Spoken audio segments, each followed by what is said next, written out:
Hey everyone, today we are looking into Lucrezia Borgia, a Spanish-Italian noblewoman who married several prominent Italian lords during the late 15th and early 16th centuries. This was a famous period in Italian history, the age of the Renaissance, Michelangelo, Da Vinci, and the Italian Wars. But Lucrezia's story was every bit as compelling, and there were many dark myths and legends surrounding her life. This is her story.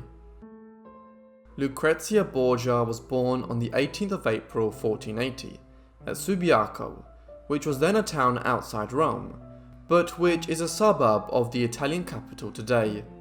Her father was Rodrigo Borgia, a Spaniard who hailed from near Valencia originally, but who had headed to Rome in the mid-15th century, and her mother was Vanosa di Catanei, Rodrigo's chief mistress. In Rome, he quickly ascended through the ranks of the Roman Catholic Church under the patronage of his uncle Alfonso, who had been elected Pope Calixtus III in 1455. By the end of the 1450s, Rodrigo was a cardinal, a powerful office in what was an equally influential papal state, which controlled much of central Italy at the time, well beyond the Vatican. But Rodrigo was not exactly an average cardinal. He had many mistresses and sired several children, though this was not uncommon for churchmen at the time. There was great hypocrisy within the church during these years, as although the virtues of celibacy were preached, those in prominent positions blatantly ignored this in their clandestine private lives, and because of this, their behaviour became an object of some criticism amongst church reformers during the period. With Vanosa, Rodrigo had 4 children, and Lucrezia got along well with her siblings, especially her older brother Cesare. The two showed great affection towards each other, and Cesare would go on to play a prominent role in his sister's later life, but this strong bond would later lead to some dark rumours. As a daughter of one of the most prominent religious figures of the day, Lucrezia was afforded a very significant education in the new humanist learning, which had been developed in Italy during the Renaissance period, and which focused on ancient Greek and Roman authors. She was tutored by Adriano Orsini of Milan. Through Orsini, Lucrezia learned several languages, and she was fluent in later life in Spanish, Catalan, French, Italian, and Latin, while her humanist education would have included a solid grounding in Greek and Roman literature, rhetoric, politics, logic, and philosophy, the core subjects of the humanist curriculum. Lucrezia was growing up during a tumultuous period in Italian history. Although Italy at this time was the centre of European civilization, with cities like Rome, Florence, Venice, and Milan attracting the greatest artists of the day, politically, the peninsula was in a chaotic state. It was not united, but was divided into over 24 large and small city-states, the foremost being the maritime trading republics of Genoa and Venice, several city-states in the north, such as the duchies of Milan, Ferrara, and Urbino, Florence in Tuscany, which had the appearance of a republic, but which was actually ruled by the famous Medici family, and the papal state, ruled from Rome in central Italy. In the south, the Kingdom of Naples and the island of Sicily were controlled by Spain. What was more, from 1494, a series of wars broke out, overseen by Spain and France, who were rivals for dominion in the Italian peninsula after France began trying to acquire influence in the north of the country. All of this was significant for Lucrezia because her father organised several marriages for her which tried to strengthen the Borgia's position within this labyrinth political landscape. When she was just 10 years of age, Lucrezia's father promised her hand in marriage to a Valencian lord, but this and several other marital arrangements were called off in the years that followed, as Rodrigo's political fortunes fluctuated in the early 1490s. His bargaining power changed dramatically in August 1492, when he won the contest to become the next pope. As Pope Alexander VI, he was able to negotiate a far more favourable marriage alliance through Lucrezia. On the 12th of June 1493, she consequently married Giovanni Sforza, a member of the powerful Sforza family which ruled the Duchy of Milan and several other small states in the north of Italy. This first marriage lasted only until 1497. By then, the Pope had decided that the alliance with the Sforzas was no longer the best option, and a better marriage alliance might be negotiated through Lucrezia, if the union was annulled. This was duly agreed to by Sforza after some pressure was applied, and he somewhat embarrassingly signed a document declaring that he could not consummate the marriage owing to being impotent, and this was sufficient grounds for annulment to be bestowed. Yet in response, it is believed that the humiliated Giovanni Sforza began to spread gossip, which claimed that Lucrezia engaged in sexual relations with her brothers and father. By now, Lucrezia was nearing her adult years, and rumours abounded that she was pregnant at the time of the annulment, owing to an illicit affair with a chamberlain who worked for her father by the name of Pedro Calderon. The events which followed are shadowy. Lucrezia disappeared from public for some time, and may have given birth to her first child by Calderon in the weeks that followed. Then, Calderon became a victim of the Borgia family's ruthlessness in dispensing with embarrassing problems. Well, he was found dead in the river Tiber, early in 1498. Her second husband, Alfonso of Aragon, was met with a similar bloody fate.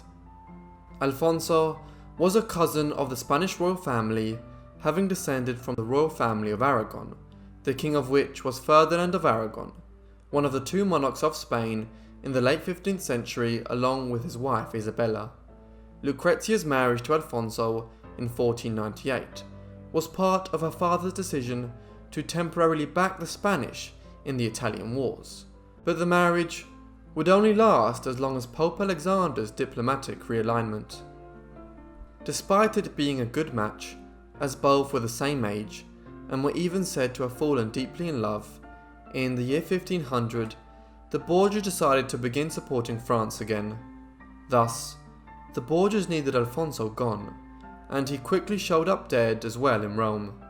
Lucrezia may have been complicit in his murder, though the marriage had already produced a son, named Rodrigo after his grandfather the Pope. Lucrezia's third and final marriage followed 2 years later. This was her most prominent marriage yet, and perhaps this is why it lasted. Her new husband was Alfonso d'Este, the son and heir of Ercole d'Este, the Duke of the significant city-state of Ferrara in northern Italy. He would soon succeed his father and become Duke himself in 1505. The marriage was celebrated in early 1502 and would last for the remainder of Lucrezia's life. It eventually resulted in several children, though the parentage of these may have been debatable, as Lucrezia, like her new husband, engaged in a string of affairs throughout the 1500s and 1510s. These included a long-standing relationship between Lucrezia and the Marquis of Mantua, Francesco Gonzaga, and a separate affair with the Renaissance composer and literary theorist Pietro Bembo, who was widely regarded as having formalized the dialect of Tuscan Italian, which subsequently became the standard version of the Italian language used throughout the peninsula. Lucrezia's family relations and her many affairs and marriages made her a focus of salacious gossip and many myths in the late 15th and early 16th century Italy. For starters, there were many rumours about illegitimate children which she had with her lovers, the first being Giovanni in early 1498, who is rumoured to have been the product of Lucrezia's ill-fated affair with Calderon, though Giovanni's parentage is still disputed.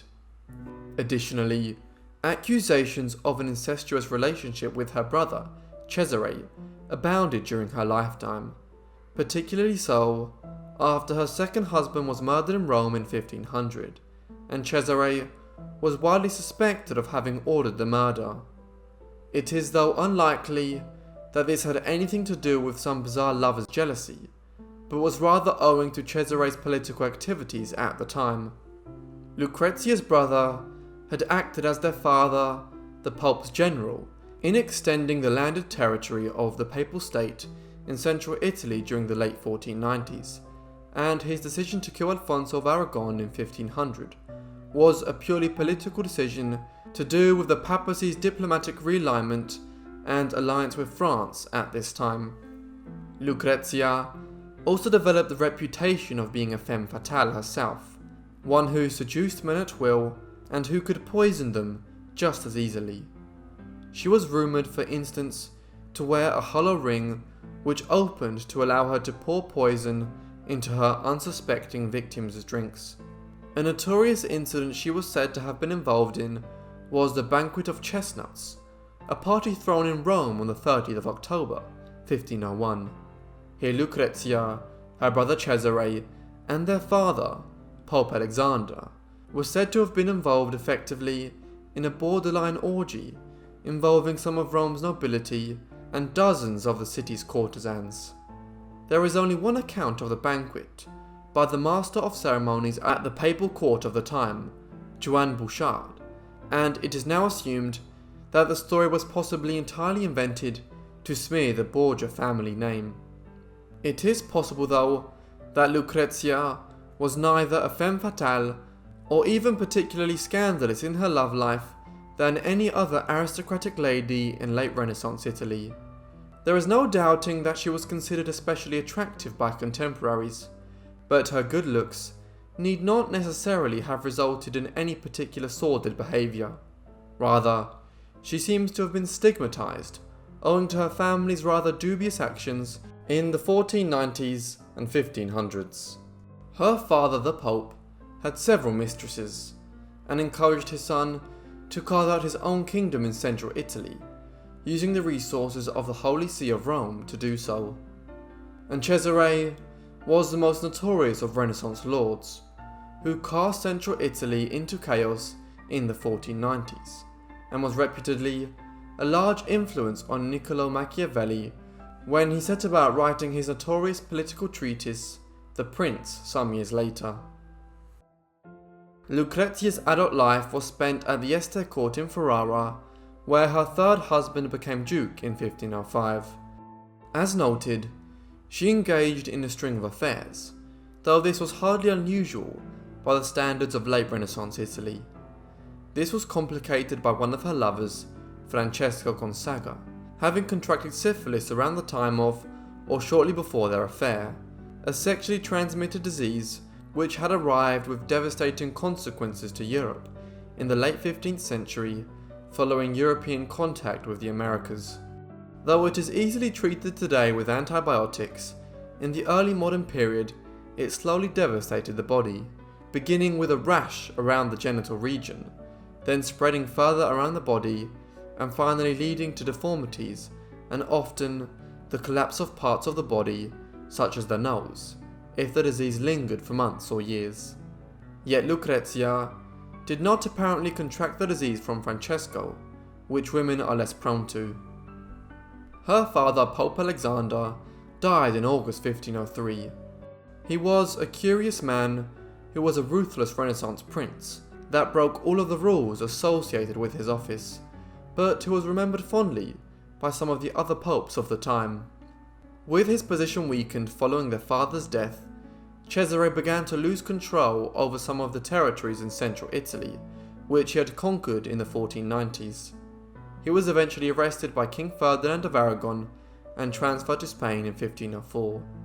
He spent over 18 months in prison there before escaping and launching a revolt in the north of the country, which ended in his death in March 1507.